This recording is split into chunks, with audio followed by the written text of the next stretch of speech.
The reason that none of these countries are taking in Palestinians, even though they all, don't like the Jews, is because they all hate everything. No one wants to bring in the Palestinians. We're going through a little bit of geohistory here today. People say the Jews don't want to take in Palestinians. Well, okay, true as that may be, neither do all the people who claim that they want to support the Palestinian people. This has been going on for a very, very long time. That's why historically they said to the Jews, all right, you were being gassed in record numbers. You're saying never again. Here's an area that was historically yours. We'll set up a small area for you to live there because kind of no one lives there and no one really wants to deal with these people. So let's go through the list of people who are not Israel who don't want to take in the Palestinians. You've heard ad nauseum calls from these progressives to take in refugees from Palestine. Here's Jamal Bowman saying 50% of the population in Gaza are children. The international community, as well as the United States, should be prepared to welcome refugees from Palestine while being very careful to vet and not allow members of Hamas. Kind of hard to do considering that a majority of Palestinians still have a favorable view of Hamas. Now, we don't know how accurate those polls are because they're probably run by Hamas Research. Mm-hmm. Yeah. Quinnipiac, it's like Rasmia Hamas. But Hamas House Productions. Yes, exactly. Here's AOC speaking the same kind of jibber jabber. Should Arab countries be taking on the lion's share of the burden to absorb what could be over 1 million, if not more, refugees from Gaza?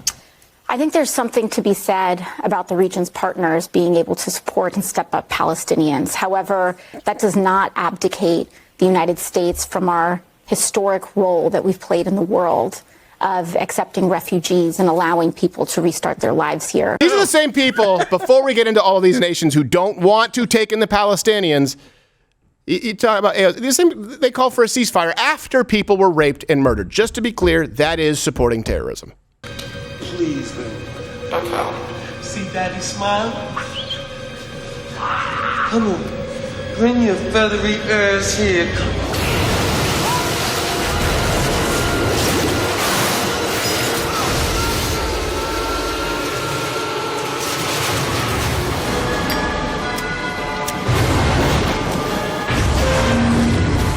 You ate my bird. Hey, ceasefire, guys, ceasefire. Like, we need to calm it down. It's way too violent. Ceasefire.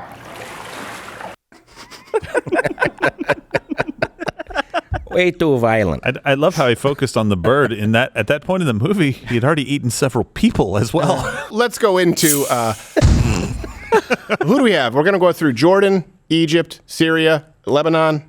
I don't know. We have a bunch of countries. Egypt, Qatar, Iran, Saudi Arabia. That would try to make me seem crazy, where people, they're going to half expect me to be dancing with knives after the show. So Arab countries in the Middle East don't want to take in refugees, just to be clear. It's a bad idea. They know it. This week, Queen Rania of Jordan, she actually tried her damnedest to explain why her country would not, again, Queen of Jordan, why they won't be accepting, we should, but why they won't be accepting Palestinian refugees. The people of Gaza now are facing two choices. Damn. Either they leave or they face death or collective punishment. So essentially, they're giving a choice between expulsion or extermination, between ethnic cleansing and genocide. And no people should be given, have to face that kind of choice. And what my husband was referring to is the people of Palestine of Gaza should not be forced to be moved again. Most of the residents. All right, we can cut it at that stutter. Yeah, she's really dancing around her. Well, the reason why is because she's trying to run interference, do some damage control for her husband, the king. In case you were wondering, King Abdullah II, again Roman numeral, who said this. To part of the question on the issues of refugees coming to Jordan, and I think I can quite strongly speak on behalf not only of Jordan as a nation, but of our friends in Egypt.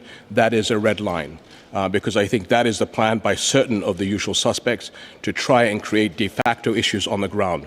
No refugees in Jordan, no refugees in Egypt. All right, I did not expect him to sound that way when he spoke. Yeah, like a British person. But pretty much. Let's just, before we get it, we'll go into all of these different countries, but let's just set the stage. The reason that none of these countries are taking in Palestinians, even though they all, don't like the Jews, is because they all hate everything. I hate everything about Jews. So let's go through country by country, because you only hear about Israel. Jordan. King Abdullah does not feel that the Palestinians should be displaced, is what he says. He's like, hey, I don't think that they should be, the whole thing is they shouldn't be displaced, but then Toolman, you can be ready here. The real reason is actually because they hate them. I hate everything about Jews.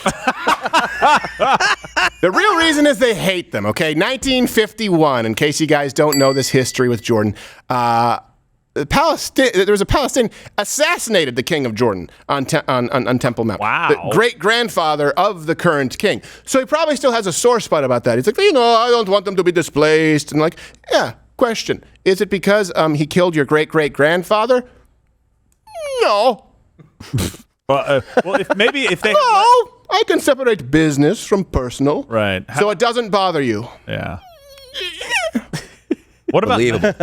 I know you were just getting over it, but 19 years later, when they tried that's right. In 1970, Palestinians they tried to assassinate the king of Jordan, the father of the current king. It's like, hey, did that bother you? It's a displacement thing. They killed your great grandfather. They tried to kill your dad. We let the bygones be bygones. Oh, so let him in. Nah. So he survived the assassination in Jordan, and then there was this resulting war. And, this is what happened. Yeah, Palestinian war from Jordan. There was a whole thing. Egypt. All right. Hey, Egypt. Okay. Egypt. They're right there. You got Israel. You got Egypt. They could take them in.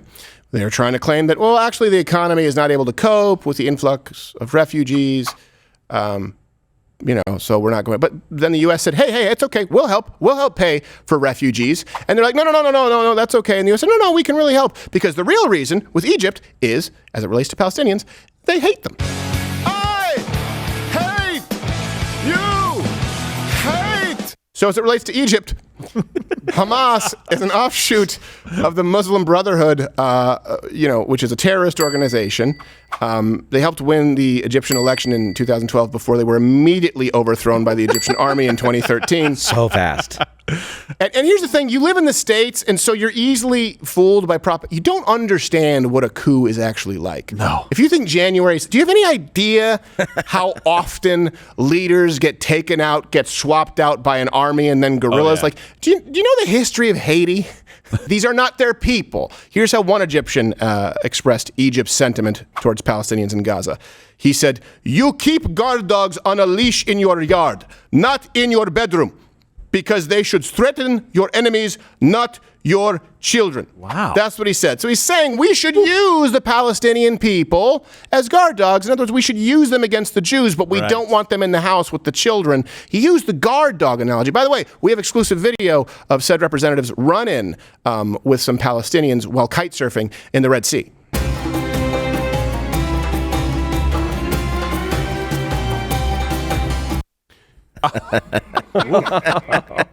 I get that you have some trauma, you have to peel back, but hey, hashtag not all Palestinians. Let's go to Syria. Hey, certainly they'll take in the Palestinians. It's only the Jews who won't. Well, they kind of say the same thing as Jordan. They say that the Palestinians should stay and build their own state and not flee. That's what they say. They're like, well, we don't want to enable Israel. We don't want to enable Israel because it'll force these people. You guys should stay and fight. But the real reason that Syria doesn't want to take them, they hate them. I hate you.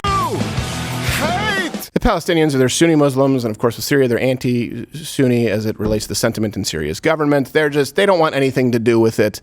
But they just say, hey, you guys go. You've got it. You don't need our help. Yeah, you build a state over there. That's a nice plot. Yeah, it's a nice. Come on, you don't let them. No, hey, you know what? You build. You take those pipes meant for water. You build rockets, and that feeling of accomplishment is something those Jews can never take away from you. That's right. Don't let them push you around. And I would be doing every member of this terrorist organization a disservice if I didn't allow you to build that yourself. Let's go to Lebanon. Something. They've got to like Palestine. Hezbollah, something going on. Okay, so they say that granting Palestinians, like Palestine, knock knock, it's like the little piggies. Only all of them have a house of brick. and Hamas can't huff and puff and blow shit. They just have to stay out there. Knock, knock, Hamas!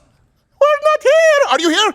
No. I heard you say there's no one there, but that I heard someone say it, which means there's someone there. You're so stupid!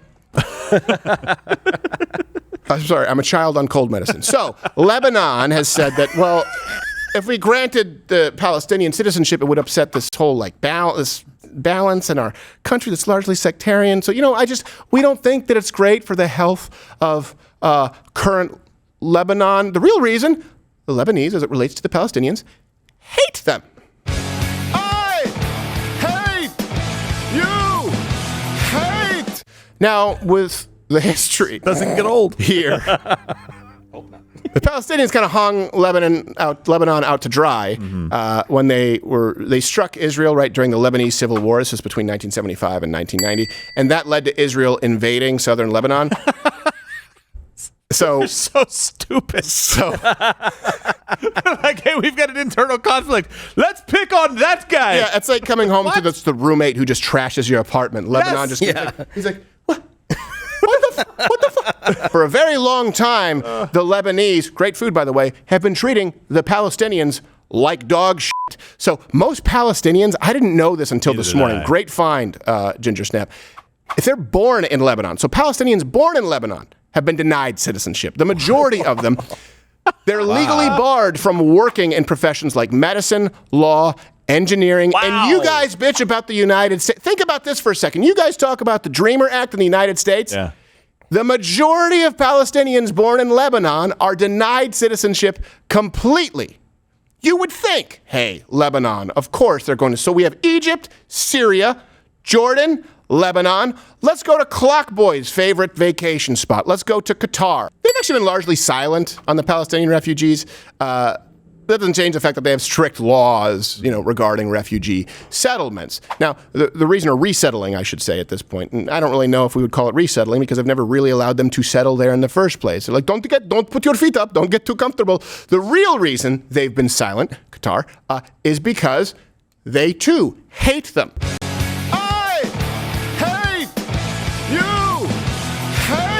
So as it relates to Qatar, being an offshoot of the Muslim Brotherhood, Hamas is seen as sharing in, the Muslim Brotherhood's kind of anti-monarch origins. And those in Qatar, here's the thing. They're scared of Palestinian terrorism. The reason that they're scared that it could result in terrorism is because Qatar helps fund it. Yeah, Qatar helps fund Hamas and Palestinian terrorism abroad, and we don't terrorist where we eat. Let's go to another country, everyone's favorite of the world right now. If God were to give the world an enema, he would stick it in Iran.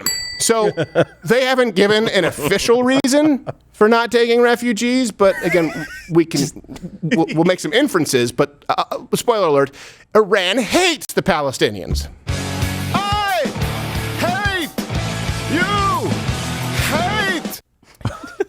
That's why they send them to die. Yes. So much hate. Anti-Hamas sentiment. It's been growing, by the way, among the Iranian public, despite this sort of regime's growing support of Hamas. There's a bit of a disconnect there. So October 20th, here's a tweet that shows a video of Iranians booing a moment of silence for Gaza before a soccer game. Do we have is a clip, or we just have the? It's just the tweet. It's just the tweet, Yeah. Where it says Iranian football fans booed during a minute silence for the people of Gaza at the beginning of a Friday match earlier this month. Fans were heard chanting, "Take that Palestinian flag and shove it up your star." I have no idea what they meant. It's a long chant. Yeah. Saudi Arabia. So Saudi Arabia, again, you've only heard about Israel not taking in refugees. They haven't really given much sort of nuance. I know it's a word that people like to use when they're not super intelligent, and so they love to act as though everything is in a gray area because they don't want to have to explain it or face accountability. So no real nuance from Saudi Arabia. They just outright hate them. I hate you.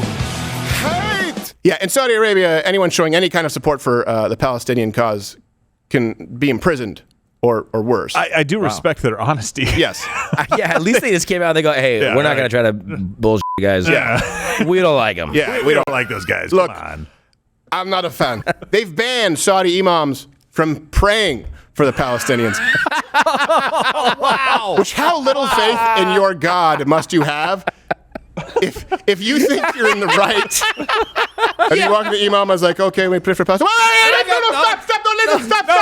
Stop. Hey, can we 86? What the fuck? And the Saudi Arabians, they're more willing to deal with Israel than the Palestinians. And of course, you see this after the Abraham Accords, which, by the way, were the largest sort of peace agreements we had seen in the Middle East in our lifetime. That was Biden or No. Obama? You almost got me.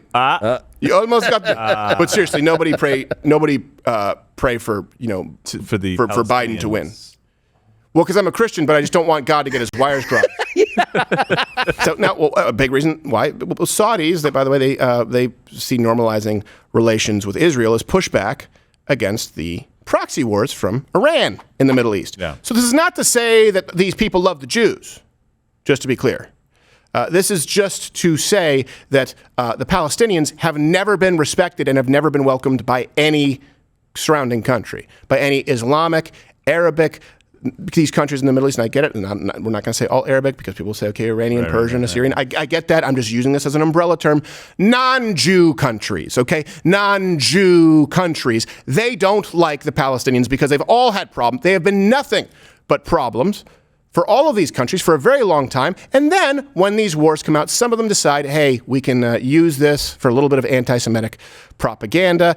Saudi Arabia said, you know what? No, we would rather deal with Israel than deal with Iran and the proxy wars in the Middle East. And by the way, this has inspired the Palestinian people to produce a new reality show. So they do make lemon out of, for those on audio, it's way worse than you thought it was. What the?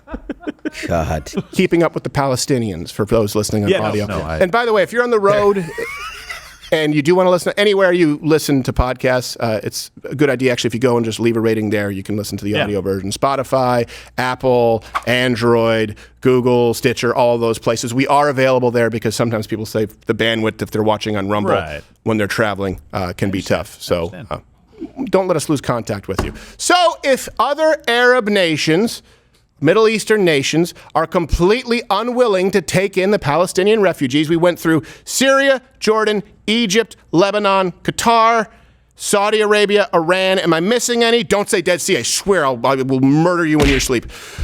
Egypt? Did I say Egypt? Thank you. If none of these places are... First off, why should we take them? Why is it our responsibility? Why is it the responsibility of the nation at war with them to take them? Furthermore, do you notice a pattern? Do you notice a pattern there, right?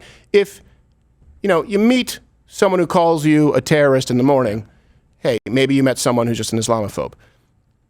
If for the entire day everyone is unwelcoming to you because of your terrorist activity, you're the terrorist. Watch Ladder with Crowder live Monday through Thursday, 10 a.m. Eastern.